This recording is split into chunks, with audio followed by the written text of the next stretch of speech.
Well, hello friends. This is one of those programs which is a partial repeat of a former program. You would think that I would get my pilot's checklist in order. I've had programs in which I've had no audio, and more than once I've had programs in which I've had no video. The recent program 61A and B, which is a 2-hour program, had 50 minutes with quite good audio but no video, and then around 50 minutes into the program the audio came on. I think I finally realized what had happened. This time the screen is definitely showing. So I thought, because it's important to see the text, I would repeat some of the first part of this program. Of course, it's not really a repetition at all because I never say the same thing. So probably one listening to the audio in the supposedly video presentation, which I prepared a while ago, will derive from it certain information which may not be present on this one, which definitely does have the audio operating. Okay. Now, just want to make sure that all is in order here. Make sure my audio is in order this time.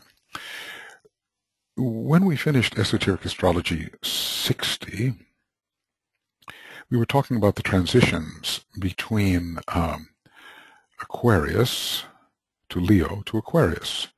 Aquarius begins with considerable superficiality, lack of depth, and a primitively decentralized attitude. In other words, there's a type of decentralization which is of value once you have achieved centralization, but there is a pre-centralization type of decentralization. It's a diffusion of consciousness and a lack of self-awareness. And so we talked about how Aquarius moves from that superficial condition to a deepening of self-consciousness in Leo, a profound interest in the self and its needs and wishes. The attention is concentrated on a relatively small ring past knot in Leo, but at least one gets to know one's own energy system, one's tendencies, one's past, etc. As I'm doing this, I'm quite aware that yes, perhaps both of these could be listened to. This one with video, but even the one without the video, because really it's different. The interplay goes on between Leo and Aquarius, and there comes a deepening of all qualities, and the superficialities disappear until, on the reversed wheel, counterclockwise, the intensive self-consciousness of Leo expands into the group awareness of Aquarius. The ring past knot of self-awareness goes beyond the ring past knot of one's normal energy system, and one is still focused as an individual. At least one can refer to oneself as an individual within the group, but the sense of one's identity now embraces the entire group. So it was this that led us into Esoteric Astrology number 61A, Senza video, but now we will go on.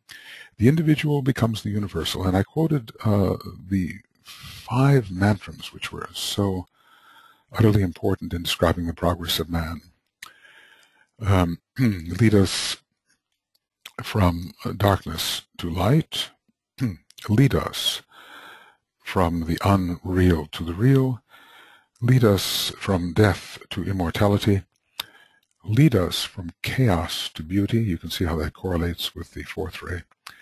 Lead us from the individual to the universal, while not denying either one. The thing that we are learning in the 61A and B programs is that there is a kind of inclusiveness involved with Aquarius, where that which is apparently superseded is still inclusively retained.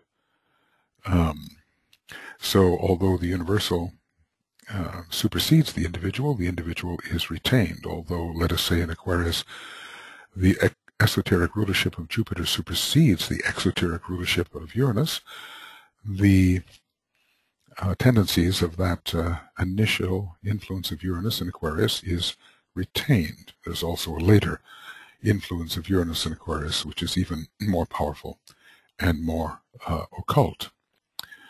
Okay. The individual becomes the universal. Well, really, the individual always is the universal, but it is a point of individuality within universality. The question is, does that point eventually dissolve into the one identity of the universal being? And I have a thought that indeed it does. Man alone and separative becomes mankind in his reactions and awareness. We are so sensitive to humanity as a whole that we don't just react to what impinges upon our individual energy system, but we react to that which impinges upon humanity as a whole. You know, just read the newspapers and see how you are reacting. Many things happening may not touch you as the individual, but do they touch you as humanity, and do you react in kind through a kind of loving, inclusive sympathy, empathy? Man alone and separative becomes mankind in his reactions and awareness. There's one soul, there are many eyes and sensory mechanisms through which the one soul looks or becomes sentient. And we are that one soul, and eventually our sentiency will extend to all of humanity, as is the case with the great Lord, the Christ, and other great empaths. Ramakrishna was one. Man alone and separative becomes mankind in his reactions and awareness, and yet at the same time preserves his individuality. The individuality is an emanation which focuses as a point. Really, there's only one point, and all points are part of the one point. And gradually all points are relinquished and abstracted into the one point, which is the universal locus itself, until the one point itself dissolves back into the ultimate be-ness, who is not a being, but is being itself. So Christ can attune in this empathic manner. He's psychically in the consciousnesses of all of the human beings, and what allows him to do this is the high cultivation of the Neptunian quality of identification, which is the case with all those masters who are walking the path of Earth service. They have developed the power of identification to a very great extent. This individual advanced in Aquarius is no longer just a human being. He is that, but not just. Individually self-centered and separative. His eyes are no longer upon his lower personal self, but he becomes humanity itself, a very great state of identification, and one I think that we should all practice. It's not just a question of the love of humanity, it's the question of being humanity and identifying with humanity, and I always like to say identifying as humanity, because with seems to suggest the duality of this and that, this with that, but this as that suggests identicality, but becomes humanity itself, losing his personal identity in the good of the whole, willing to submerge it, willing to subjugate it, willing to put it in second place compared to the good of the whole. In Aquarius, we have the greatest good of the greatest number. It's one of those signs, a very Jupiterian idea, the greatest good of the greatest number. And Jupiter is that esoteric ruler in Aquarius.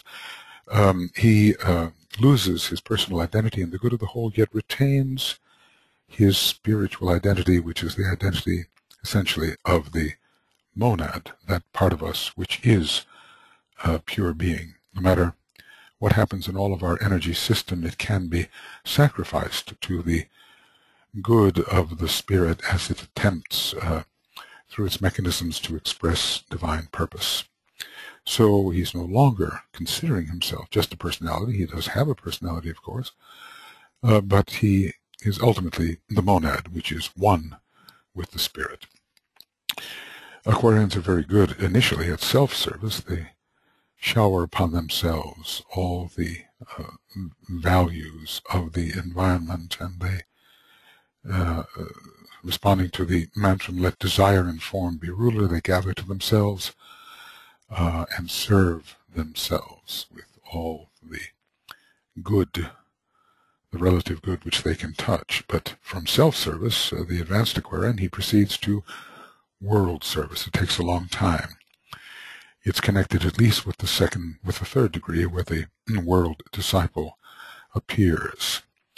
World service and world discipleship go together, and yet is always the individualized son of God until after the third initiation. I would say very much until the fourth initiation. This is my impression. At the third initiation, we get that great sense of unity, and we overcome the illusion of separativeness, but we are still very much individualized with all of our gifts, and relinquishing those gifts for still greater purpose may be difficult even to the third degree initiate, the idea of going through the eye of the needle.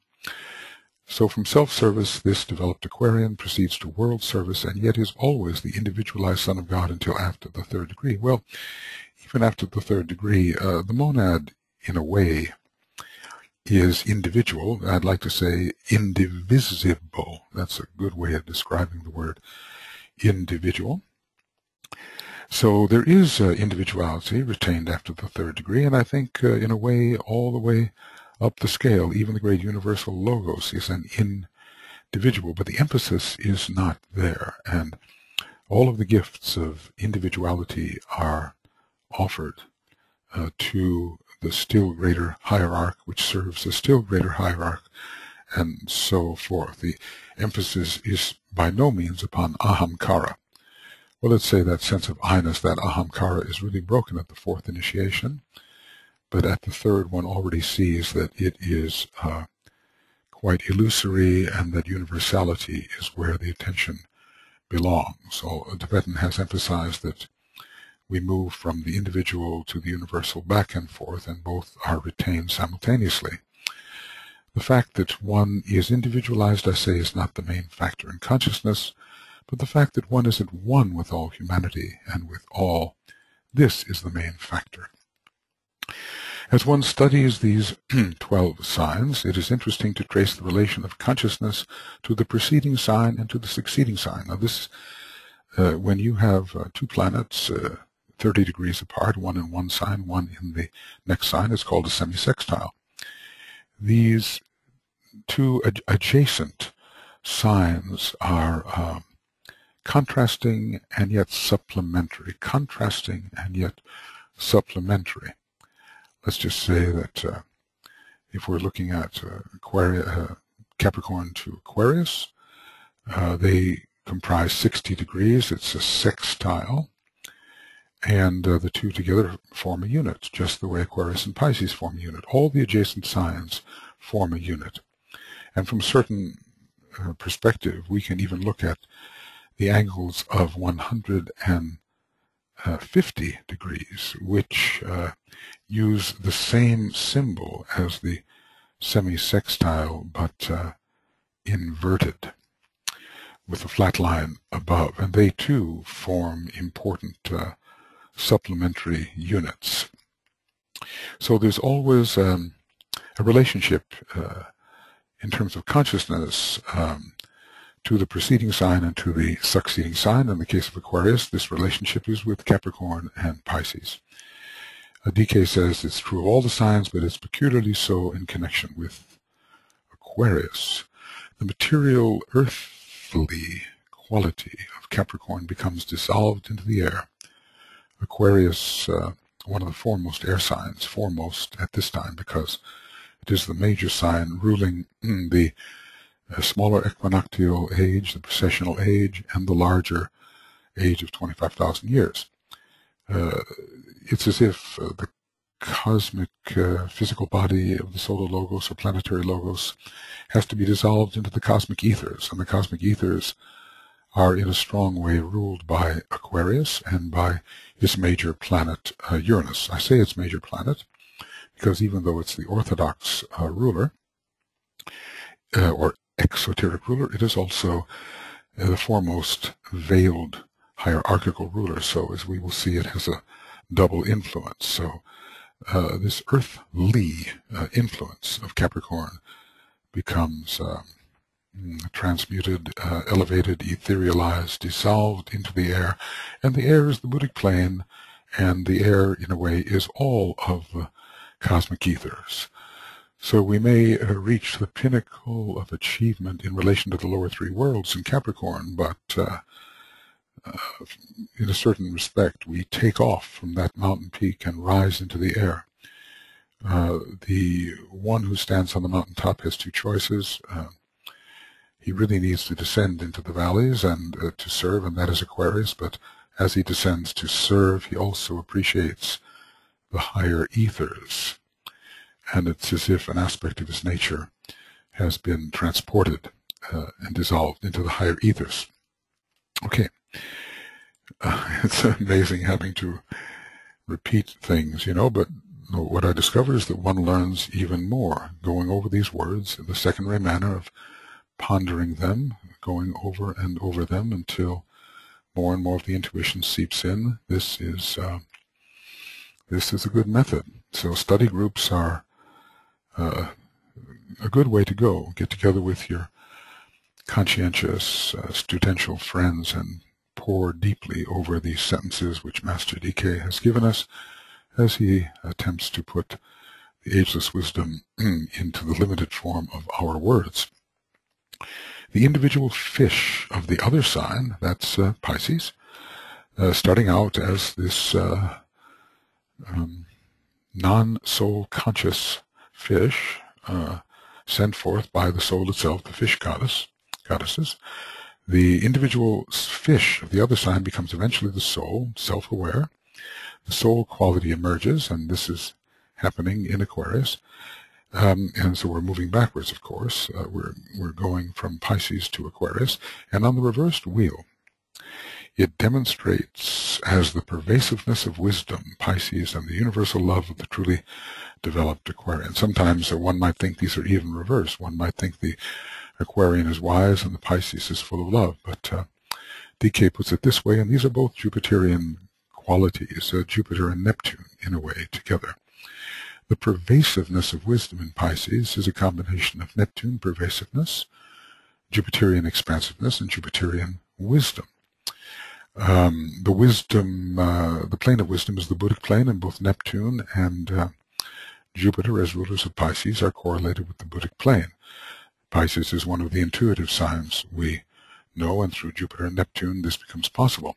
The universal love of the truly developed Aquarian, relates to the esoteric ruler of Aquarius by Jupiter. The universal love of the truly developed Aquarian. Aquarius is related to the heart, just as Leo is. It's related to the circulatory system and the sense of the way the heart reaches to all the aspects of any wholeness.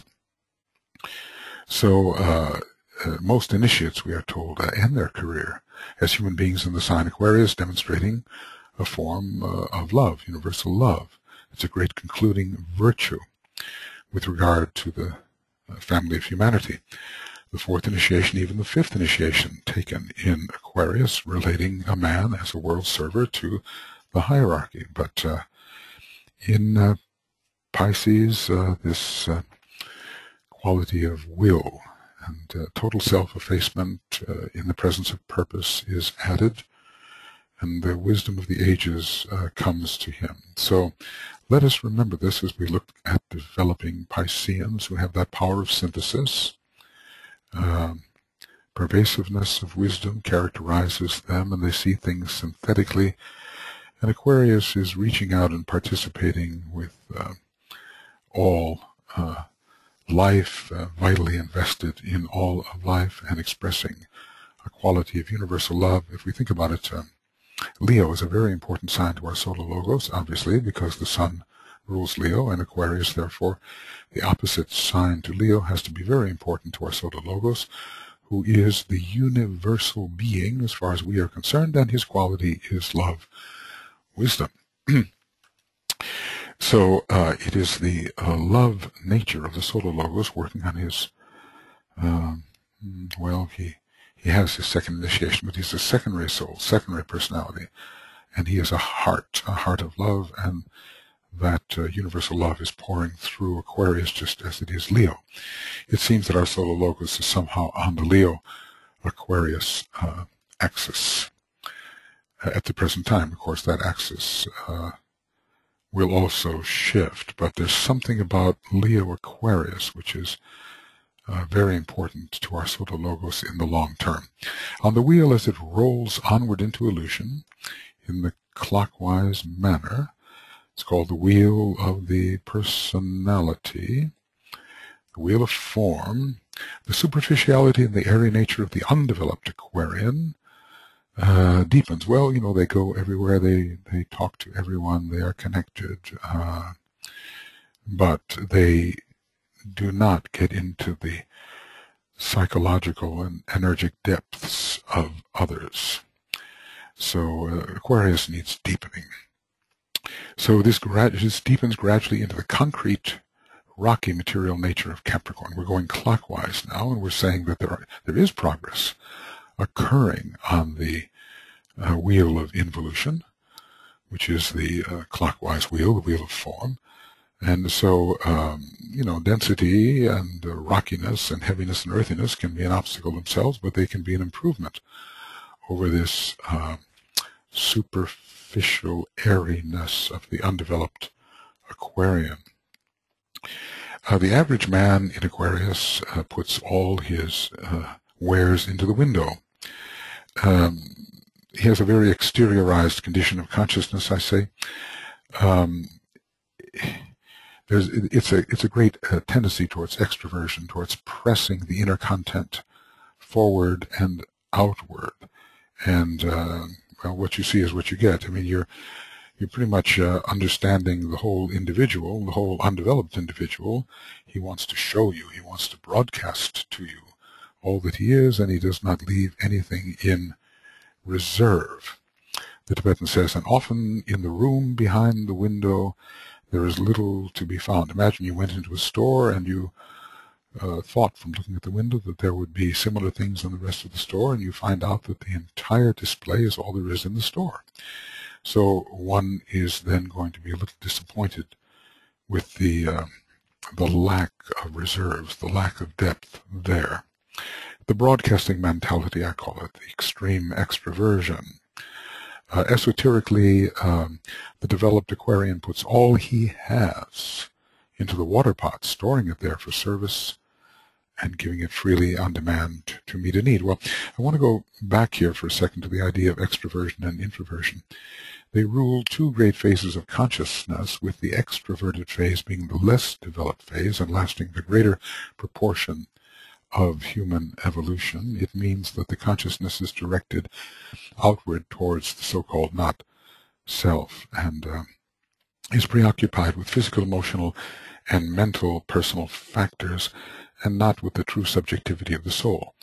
The stage of true introversion is involvement in the true subjectivity of the soul. Now, during those long phases, there can be personalities that are either very much pressing forward or very much withdrawn. In other words, you can have an externally oriented person in terms of his phase of consciousness who has a personality which is largely out there, or one that is withdrawn. Now, that the deeper thing is whether the person is in the introverted stage of consciousness over the long term. This superficial question of whether he is outgoing or withdrawn is a secondary matter. The same can be true when we've reached that stage of subjective orientation. You can have people who have great external skills. They can exteriorize much of what they learn within themselves, but they are definitely in the introverted, inward turning stage of consciousness, or they can be also very subjectively focused and in their own inner world and not worrying about externalizing that. But there are people who do attempt to externalize the inner subjective state of consciousness, and in a way, that is what is required of disciples today and of the hierarchy during this phase we call the externalization of the hierarchy. Esoterically, the developed Aquarian puts all he has, everything is used, into the water pot, which is his causal body in many respects, storing it there for service and giving it freely on demand to meet the need. That's the question of asking nothing for the separated self. The great joy is to give. It is better to give than to receive. That's a very Aquarian kind of statement. Pour forth, and then there will be a replenishment according to the law. If one gives what one has, one cannot help but be replenished. I like to think of it in these terms. To those who give all is given. Okay, and then there's this question of freely given. Well, the hierarchy is not asking a fee, are they? They do expect us to do something with what they've given, but they freely give of their knowledge and wisdom and love and all of this at great sacrifice. Okay, how are we doing here? Okay. The sign Aquarius is a dual sign and signifies two vibrations. We have the two wavy lines, one above the other, one perhaps representing the world of archetypes, and the other that reflection of the archetype which is induced in the lower worlds. It's as if one perhaps could be considered cosmic etheric and the other cosmic dense, or simply etheric and dense. And the etheric body is an archetypal realm. The cosmic ethers are certainly archetypal realms. And within their corresponding dense bodies, they have to induce a similar vibration. It is here that its relation to Pisces emerges, for just as Pisces on the wheel of illusion, the mutable cross, stands for substance and bondage, with the soul rebelling, the soul in bondage to substance often. In Aquarius, substance and the anima mundi, or imprisoned soul, begin to work in mutual tolerance. So in the Piscean age, we've had a very strong cleavage between substance matter and soul consciousness. And this is not going to be the case in the age of Aquarius because, as we know, the Aquarius rules the lowest of the creative hierarchies, which is the sort of substantial creative hierarchy, the blinded lives, as they are called. Let's see, take a look at this one here. Right down here. Aquarius, the planet, hierarchical, the moon, color, violet. Elemental lives, the baskets of nourishment, the blinded lives. Yes, so there will be mutual tolerance of spirit and matter, of consciousness and form during the Aquarian age, where there tended to be a kind of a great cleavage or rejection of matter by consciousness during the age of Pisces. The soul realized it was in bondage to substance matter and rebelled against that. But in Aquarius, there's going to be a greater cooperation, greater mutual respect, and there will be much more work on the regeneration of substance under Aquarius and the seventh ray. Pretty much during the age of Pisces, we could let the outer world go, and we simply wanted relief from that outer world, and so under the sixth ray, we kicked the earth as if it were a ball upon the playing field. This is one of the things said to the sixth ray lord by the other ray lords. Why do you kick the earth as if it's a ball on a playing field? Because there is a spurning and a hatred of form and the realization of one's bondage to form. But of course, if matter substance can be reconditioned, then the immersed soul is no longer in bondage. And Aquarius has this magical scientific ability to master substance so that the soul and spirit can express wisely and lovingly through that substance. So, so they're beginning to work the unconscious soul and even the conscious soul, because the anima mundi has many different aspects to it, begin to work with substance intelligently. There's a lot of intelligence in the sign Aquarius. It has the third ray, it has the fifth ray, And that's not so much the case with Pisces, where Mercury is in its fall, although there is a very great wisdom, pervasive wisdom, which is not necessarily the same as knowledge, right? Okay, so whereas in Pisces, on the mutable cross and the wheel of illusion, we have substance and bondage, the binding of the soul. In Aquarius, we have cooperation. And in the higher Aquarian individual, soul and spirit are expressing themselves through substance. Aquarius is very high. Aquarius is also representing that which is relatively low and the accommodation between them. There is consequently an astrological relation between the band of stars in the constellation Pisces. It's one of the extra, it's also called an extra-zodiacal constellation, the band. It's sometimes separated out from Pisces altogether, but there's consequently an astrological relation between the band of stars in the constellation Pisces, which unites the two fishes. It's a unitive band, a magnetic band, and the quality and nature of Aquarius, which relates and binds together into one working and synthetic whole. It relates and it binds. Of course, the word binding suggests, again, Pisces. They both have this unitive factor. So they're both involved with the factor of cohesion, although that cohesion is rather involuntary in Pisces.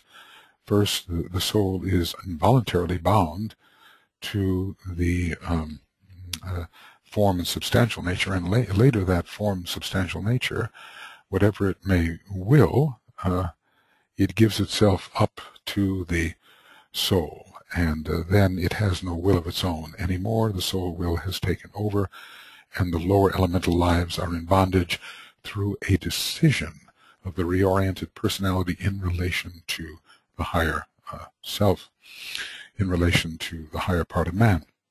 Anyway, they're both working with binding, with magnetism, with attraction, and hence, in a way, with the second ray, and under the influence of Jupiter. Jupiter is ruling in both signs in various places. They both have the power of cohesion. The Aquarian recognizes the bond which holds all together subjectively and in truth. You know, as I'm doing this for the second time now, certain sentences stand out to me, and this is certainly one of them. The Aquarian recognizes the bond which holds all together subjectively and in truth. And in truth, that's how things really are, without distortion. All things are held together. There are no other selves. There is only the whole. In unison, let the group perceive the triad shining forth, dimming the light of soul and blotting out the light of form. The macrocosmic whole is all there is. Let the group perceive that whole, and then no longer use the thought, my soul and thine. That's very Aquarian in a certain respect. It's the fifth of the advanced rules in the rays and the initiation. So Aquarius recognizes, and I would say magically and scientifically works with, the bond that holds all together in subjectivity, recognizes the universal soul, recognizes the anima mundi and the higher aspects of the anima mundi, which are superconscious. Whilst in Pisces, the energy of relationship constitutes an imprisoning band which confines and holds captive. So this is the emphasis in Aquarius, so often signified by the word freedom, liberty, revolution, breaking free. This is what the Aquarius tends to emphasize, where oftentimes the Piscean will emphasize obedience, discipline, self-abnegation, putting oneself into disciplined confinement in order to achieve a still deeper type of liberation. So in the Piscean age, we subjected ourselves to much denial of personal freedom so that we could achieve a higher spiritual freedom. But the demand for liberation and freedom, even of the personality, is greater in the age of Aquarius, and this we've seen with Uranus in Aries right now, and all of the various revolutions being conducted around the world, people paying the price for those revolutions. They take their idealism to the street and they demand freedom against the Saturnian repressive powers. So anyway, we have binding, bondage, cohesion, but of two different kinds when we compare Aquarius and Pisces. Think this out, he says. Well, we've been attempting to do that. It is an error to consider the margin of contact between two signs in the passage of the sun to be in the nature of hard and fast frontiers or set boundary lines. Well, the sun is not really passing. That is an illusion, but as we move from sign to sign, the sun appears to be moving in relation to that part of the orbit of the Earth. It's really the orbit which contains the movement. The sun is not moving, this we know. But let's just say we're dealing with something very important here. You don't just suddenly end being a Pisces and start being an Aries, let us say. There's an overlap. That overlap, I have thought, is sometimes 2.5 degrees on either side of the sign, when the qualities of the two neighboring signs show themselves wherever you are born within those 5 degrees. You can be born, right on the cusp. Let's say that's the most blended situation. You will show signs of Pisces and signs of Aries as well, and there's no use trying to pretend that you are just one or the other. Technically, you may be one or the other in terms of the mathematics of the astrology, but you will probably show the signs of the qualities of the sign in which you are born and the adjacent sign. This overlap is true for precessional ages of 2,500 years. There's a 500-year overlap, tells the Tibetan, and for greater precessional ages of 25,000 years, there's a 5,000-year overlap, probably 2,500 on either side, or for the lesser precessional age, 250 years, and somewhat for the 2.5 degrees. Well, it's not exactly the same, but let's just say that on either side of the boundary of two signs in the yearly cycle, there is that overlap period. So we have to realize that all of nature proceeds gradually, and there are no sudden dramatic changes here between areas of energy.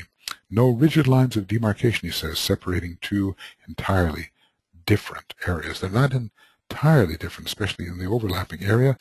They have shared qualities. So the early Aretian is likely to be more Piscean than the middle Aretian, and the later Piscean is liable to be what did I say?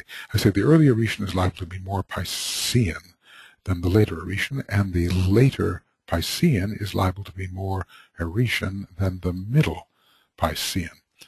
Interestingly enough, the last degrees of Pisces, the last 10 degrees, are ruled by Mars, we're told, and that brings a blending of the Martian energy as we move into Aries, so they both are sharing that Martian quality. There are no rigid lines of demarcation separating two entirely different areas of experience and consciousness upon the solar path. We have to have a subtle consciousness to perceive this. It only appears to be so.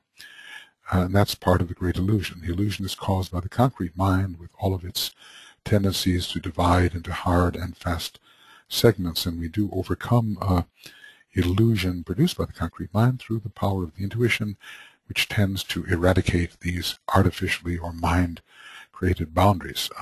Einstein was a Pisces, strongly Neptunian, Jupiterian in his nature. He says, look, when you go out into outer space, you look down, where are all of the lines that demarcate countries and states? No, these are constructs of the concrete mind, and they are not real. So we overcome that illusion of separation by looking at the one Earth from a distance in space. I think it's a very clear analogy. The rulers of Aquarius are of a peculiar interest. Let's see how I'm doing here, because I want to see how far I can go before... the trouble is when you do things over again, sometimes you're not exactly connecting with how you did it before. Well, we will see. We will see. As I say, this one's entirely different from the one I did before. So my advice is to listen to both, because different things will be derived. Although I am speaking more quickly in this repeat. Okay, there are no rigid lines of demarcation. The rigid lines of demarcation are produced by the concrete mind. We end illusion through the power of the soul, which is unitive, overcoming through the influence of Jupiter and Neptune, all of those lines created by lower Mercury and Saturn and so forth. The rulers of Aquarius are of a peculiar interest. Well, aren't they all, I think, but okay, maybe a very special kind of interest here. They constitute an effective group of planets. These planets work together as something of a group. There are many lines of cooperation between the planetary gods, and when they happen to rule in different ways the same sign, they are certainly cooperating in a group form. Let's see how this would work here. How would I put that down? Okay, let's see. The three are cooperating, but really more than three, because you can't count the moon. The moon is veiling Vulcan, Neptune, and Uranus. So you've really got Uranus twice, and you've got Jupiter, Vulcan, and Neptune. All four of them are operative in Aquarius, an effective group of planets, and brings in the influence of the 7th, 2nd, and 4th rays. Note these rays because the Tibetan says something very interesting about them. These are preeminently the rays which determine the final stages of man's progress as well as the initial stages. Being more potent at the beginning of the involutionary path. Note, even the beginning of the involutionary path, even though some say there were only 8 signs or 10 signs, and at the end of the evolutionary path, and they are in the middle period. Why should this be so? Well, the 7th ray unites spirit and matter at the end of the evolutionary path. The 2nd ray fulfills the purpose of our planetary logos and even our solar logos with his 2nd ray soul, making love, wisdom the predominating, integrating quality, integrating all the other rays. And the 4th ray brings one onto the Buddhic plane, where the human spiritual hierarchy is supposed to express. We may be monads deriving from the 2nd cosmic ether or the monadic plane, at least in the short term, but eventually we have to learn how to express Buddhically as links between the higher and lower kingdoms, and in the 4th kingdom of nature in the 3 lower worlds. So indeed, 7th, 2nd, and 4th rays, although I might not have thought that, I might have looked for the 1st ray somehow at the end of everything. But these are the rays which determine the final stages, 7th, 2nd, and 4th, to be remembered. And look at this, humanity will, instead of being an example of the 4th and 5th rays as it is now, will later be an example of the 2nd and 4th rays. So the developed human kingdom will have the 2nd and 4th rays, and in full manifestation through the 7th ray. Now, why should these operate in the beginning of the involutionary path? Well, the 7th ray is correlated with the dense physical body where the human consciousness is focused for a long, long time. That first petal takes a long, long time to open, and we're dealing with the 7th sphere, physically and etherically. When it comes to the 2nd, we're dealing with the growing sensitivity of the newly individualized unit. So sensitizing early man is of paramount importance. And when it comes to the 4th ray, well, it is the ray that rules humanity altogether, and it shows this path of extreme conflict and friction, which leads to sensitization. Sometimes you have to bang into something else before you can touch something else more gently and more sensitively. In the beginning, impacts are fairly aggressive and violent compared with what they are later. So these are the rays which determine the final stages and the beginning stages. And like I said before, both Aquarius and Pisces are involved in these initial involutionary stages, even though there may be zodiacs in which those 2 signs do not have a full spiritual impact upon humanity. They determine the final stages and happenings of the path of initiation, DK says here. The 7th ray brings into expression upon the physical plane the major pairs of opposites, spirit and matter. And finally, at the end of evolution, it is a question of spirit entirely infusing matter with the individualized soul no longer present. There is a pervasive, universal soul involved. So spirit has the quality of soul and infuses matter, and it relates them to each other. So it is a consummatory, a final kind of stage where spirit and matter are rightly related to each other, being brought to that condition through the mediatorship of soul, but now that type of individualized soul is no longer needed, producing eventually one functioning whole. When spirit and matter can truly relate, the whole can function as one being, totally effectively and in an integrated manner. All fragmentation is overcome, the whole is seen as one, the whole can function as one. So that's climactic for the seventh ray. That's what DK says. The second ray gives soul expression and spiritual consciousness, and also the power to pour out love and wisdom upon the earth, which is certainly the objective of our planetary logos with his second ray soul, and the solar logos as well, whilst the fourth ray indicates the field of service, which is, in a way, humanity for human beings, and the mode of attaining that goal, which is harmony, harmony through conflict. This mode or method, says the Tibetan, is that of conflict and struggle in order to reach harmony, and thus express all truly human characteristics, linking characteristics. For the fourth ray and the fourth grade of hierarchy constitute essentially one expression of truth. Eventually, humanity, with its presently fourth ray soul, is to learn to express its innate characteristics through the substance of the human race and the substance of the lesser kingdoms. There's Mars in the sixth ray, there's Mercury in the fourth ray. They both engage in conflict, but the kind of conflict of the sixth ray is the conflict between ideals in which generally one victorious ideal dominates another, and the conflict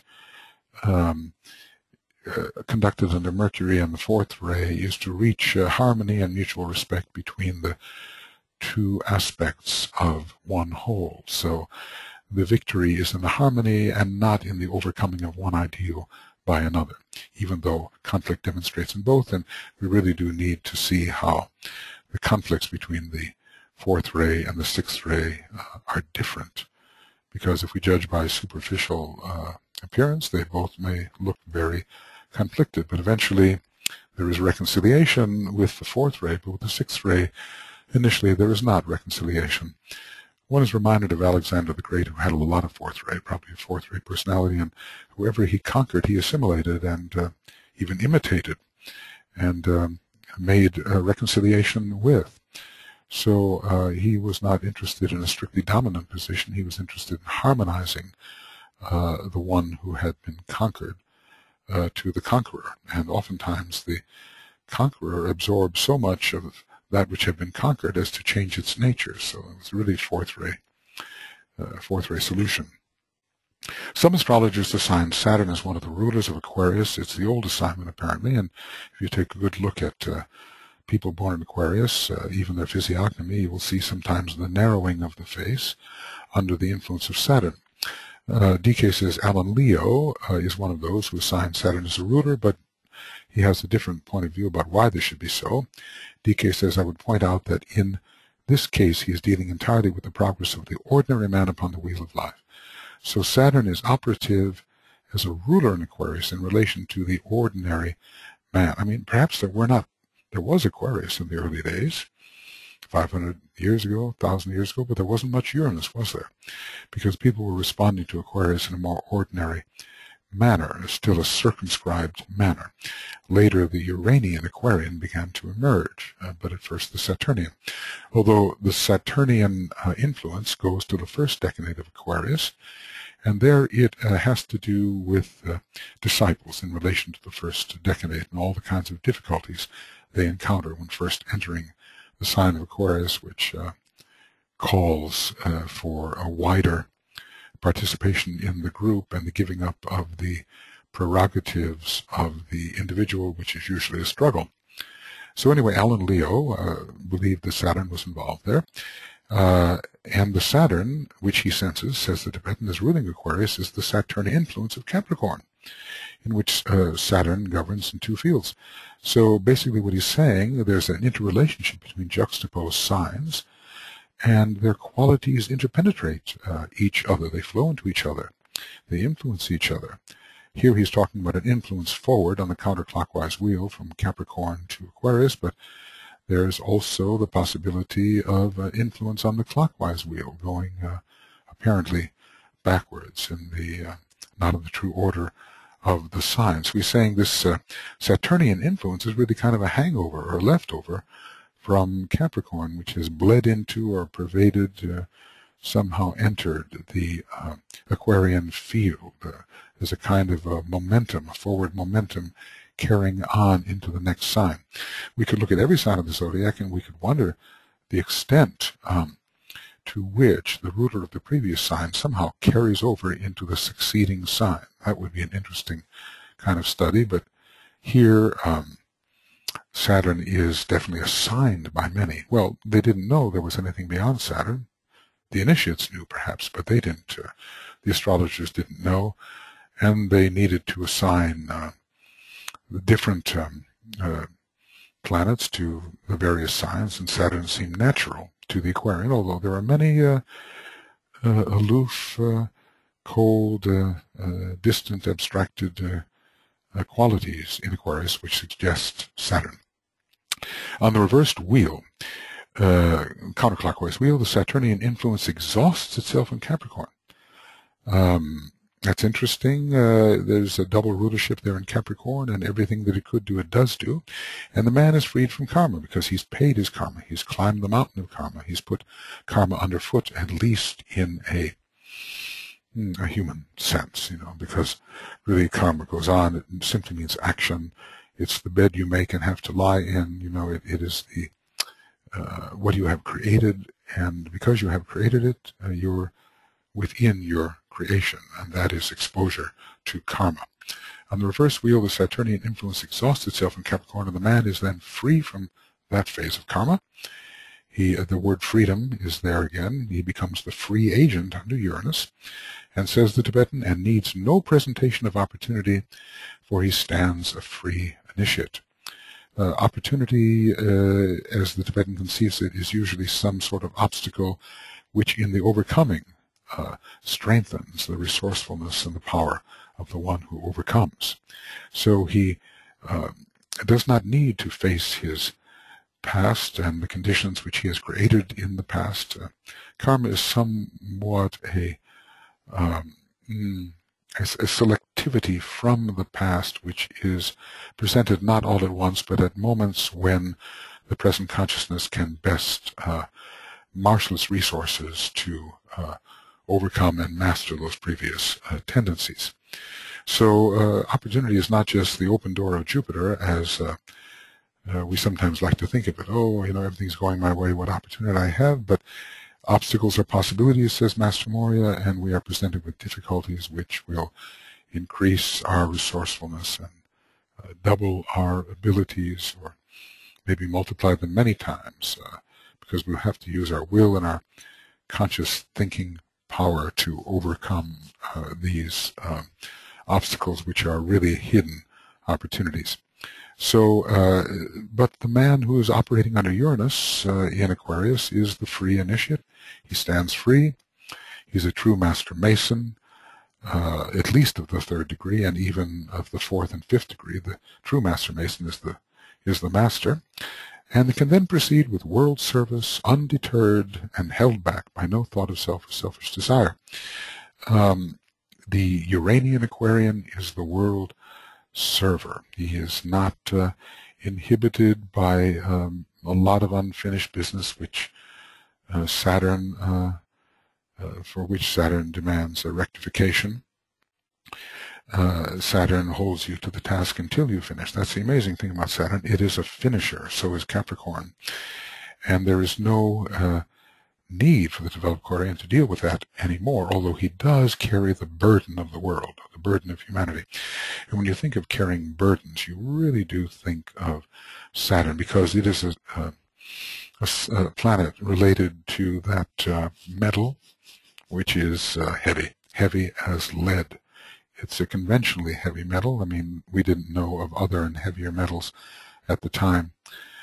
So the leadenness of Capricorn and Saturn, rather, is found in Aquarius, and there The one who carries the burden of humanity and the burden of the world is lifting the sometimes heavy as lead humanity onto his shoulders and attempting to uplift and support. So this question of the weight lifter, which is sometimes found in Aquarius, seems very related to its Saturnian rulership, and not so much to the Uranian, which rulership, which seems to have wings, seems to be able to fly to the cosmic ethers, seems to be able to take off, to aviate. As a matter of fact, of course, Uranus rules aviation, and Saturn certainly does not. You have to master the lower Saturnian laws in order to aviate. So we can take off into the air via Uranus, but we're left into the earthly condition via Saturn. But you can still see that Aquarius, being a burden-bearing sign, is related to Saturn, because there are burdens to be borne, and the power of Saturn to stay with the bearing of burdens is really strongly Aquarian in nature. Well, okay.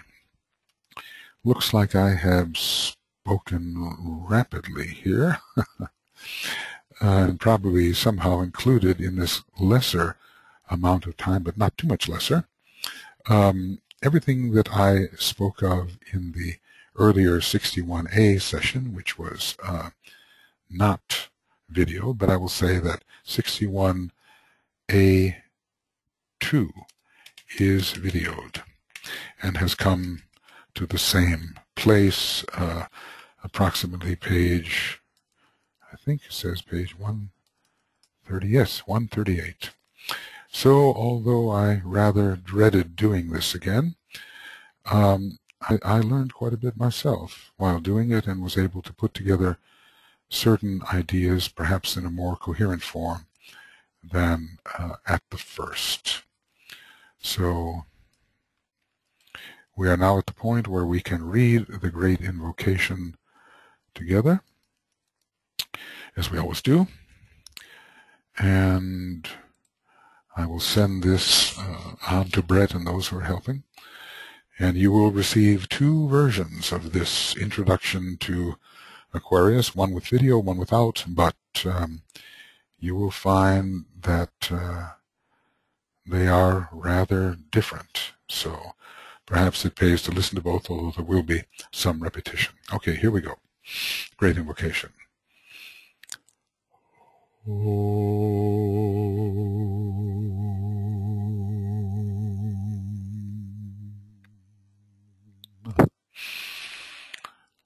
From the point of light within the mind of God, let light stream forth into the minds of men. Let light descend on earth. From the point of love within the heart of God, let love stream forth into the hearts of men. May Christ return to earth. From the center where the will of God is known, let purpose guide the little wills of men, the purpose which the masters know and serve. From the center which we call the race of men, let the plan of love and light work out, and may it seal the door where evil dwells. Let light and love and power restore the plan on earth.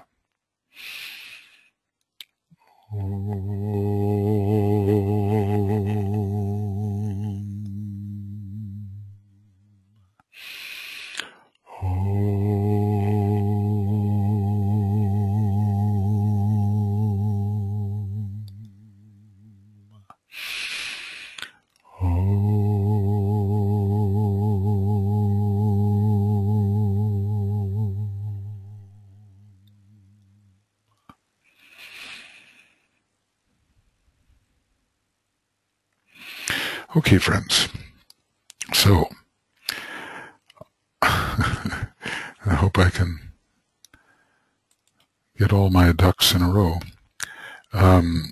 We will continue with Esoteric Astrology Adventure number 62, and now we've covered 61A twice, and 61B is videoed, although it may be a little inconvenient for you to reach that point? Well, really all you have to do is click on it, and it will immediately jump over the area which had no video, and we'll go to the point where it says, is my screen showing? All right. Thank you for joining, and we will be seeing you soon for 62, Esoteric Astrology Adventure 62, and we will be working in Aquarius. All the best until then. Bye-bye.